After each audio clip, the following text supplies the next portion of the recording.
ओडिशा छुईला दक्षिण पश्चिम मौसुमी वायु। आज ओडिशा छुईची दक्षिण पश्चिम मौसुमी वायु। दक्षिण ओडिशार किछि अंचल को मौसुमी वायु स्पर्श करछि। निर्धारित समय पूर्व एथर ओडिशा छुईची मौसुमी वायु। पाग अनुकूल थिबारु आज ओडिशा छुईची मौसुमी। मे 24 तारिख रे केरल छुईथिला मौसुमी वायु। सूचना योग्य गत वर्ष जून 8 तारिख रे ओडिशा छुईथिला दक्षिण पश्चिम मौसुमी वायु।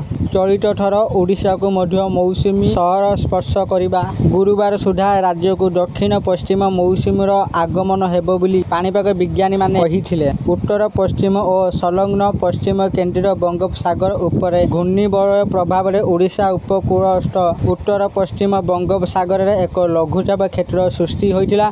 एहार प्रभाव रे सारा ओडिशा रे मेघुआ पाग जारी रहिबा सह अल्प बहुत वर्षा होइतिला। लघुचाप क्षेत्रटी धीरे धीरे उत्तर दिग को गति करिबो और आसंता 48 घंटा रे अधिक स्पष्ट रूप नेब। फल 31 तारिख जाए राज्य रे विभिन्न जिले में प्रबल अति प्रबल वर्षा बिजुली घड़घड़ी सह वर्षा झड़ तोफान हेबार संभावना रही बोली भुवनेश्वर स्थित आंचलिक पाणीपाग विज्ञान केन्द्र पक्षर कहुई।